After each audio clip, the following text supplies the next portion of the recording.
What is up, guys? Now I'm Narendra the Comic, and this is going to be the first ever episode of Theory Time. Theory Time. Theory Time. And on this show, we will discuss many things, from films to comics to TV, and what will happen in the future, or what may have happened in the past. There you go. There's that echo again. And with all that said and done, guys, today's topic is the D. The double D. Daredevil Season 3. I don't know if I've put applause or claps in right now, guys, but I'm pretty proud. Like, that was rhyming genius.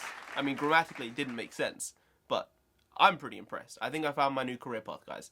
I'm becoming a rapper. So just a quick recap of Season 2 quickly. It had very Civil War vibes, Season 2. Wasn't as good as Season 1. Still decent overall. One thing that did bother me in the show was definitely Daredevil throwing his batons. Like, obviously, Cap has his shield and he throws it about and somehow it comes back to him, okay? In Agents of S.H.I.E.L.D., Bobby throws her batons and it comes back to her because now she has these electromagnetic magnets that pull them back.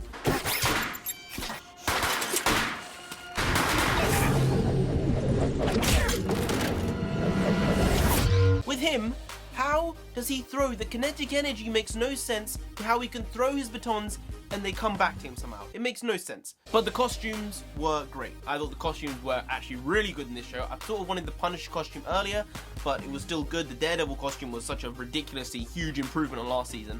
Thank you. As with the Marvel Netflix shows, it's very well directed. Cinematography was incredible, but I will say the editing was a bit off. I'm nitpicking.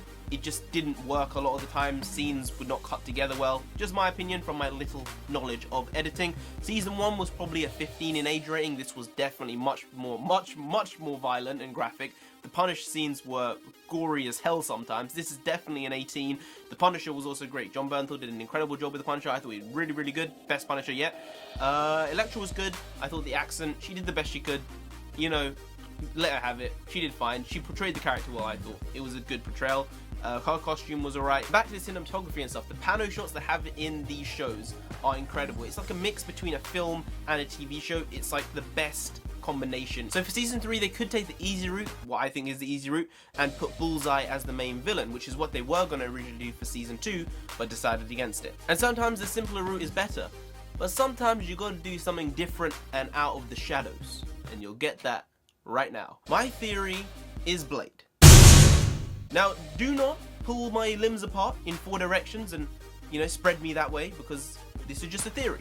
It could not happen. I hope it does happen, though. So obviously, at the end of Season 2, Elektra has been killed and then sort of brought back by the Hand. Yeah, there are spoilers. I don't know why you'd be watching a Season 3 theory video if you haven't watched Season 2. So go and watch Season 2. But she's in this, like, weird tub thing and being fed with nutrients of children's blood. Delicious. And by delicious, I mean completely disgusting, by the way. Do not get that confused. But I think what they might do, I know it's a long shot, I know some people will hate this idea, so please do not rip me apart. But what if Elektra, the Black Sky, is something to do with vampires? Now, just listen. What if her being pumped full of the children's blood, nutritious blood, all that jazz, is actually turning her into a vampire? And Blade comes in to kill the vampire. So he comes along, he's like, nah, there cannot be any vampires here. So he goes and tries to kill Elektra, and then Daredevil finds out that Blade is trying to kill Elektra because Daredevil is trying to find Blade, because he's trying to fight Blade. Then he finds out Elektra's alive, he's like, you're still alive? But she's not really the same Elektra because she has been mucked up with, all that jazz.